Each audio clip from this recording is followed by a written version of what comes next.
নদীর যে পার রয়েছে সেই কয়েকটা জায়গাতে আমরা ভিজিট করছি। আমার সঙ্গে দপ্তরের আধিকারিকগণ রয়েছেন, এখানকার চিফ এসি এবং এক্সিকিউটিভ ইঞ্জিনিয়ার, এসডিও, এলাকাবাসী এবং প্রধান সহই উজানদুধপুর, বেলচেরা এবং বিদ্যাসাগর, সোনাইমুড়ি এই গোটা জায়গায় প্রচণ্ডভাবে নদী ভাঙ্গন বিগত কয়েক বছর ধরেই এগুলো চলে এসছে। এইবার এমন একটা পরিস্থিতি যে অনেকেই মানে বাড়িঘর পর্যন্ত চলে গিয়েছে এই ভাঙনের ফলে।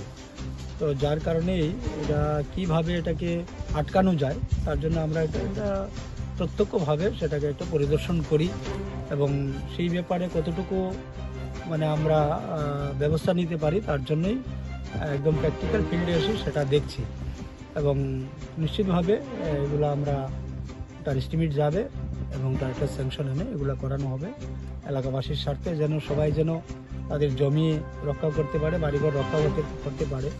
আমরা বিগত বছরে অনেক জায়গায় করেছি, একদম উজানদুধপুর থেকে শুরু করে সোনাইমুড়ি পর্যন্ত অনেকগুলো জায়গায় আমরা সেটা করতে পেরেছি, যার ফলে অনেক পরিবার বেঁচে গিয়েছে, অনেক জমি আমরা বাঁচিয়ে নিতে পেরেছি। তো আরও কিছু অংশ রয়ে গিয়েছে, অল্প কিছু অংশ, সেই জায়গাটাকে কিভাবে করা যায় তার জন্য আজকে আমরা দপ্তরের আধিকারিক সহ এখানে আমরা এসছি এবং দেখছি এবং আমরা আশ্বস্ত করছি সেই বিষয়ে যে আমরা চেষ্টা করব সেটা যত তাড়াতাড়ি সম্ভব ভাঙ্গনটাকে রোধ করার জন্য যে কোনো টেকনিক্যালি যে পদ্ধতি রয়েছে সেই পদ্ধতি অনুসরণ।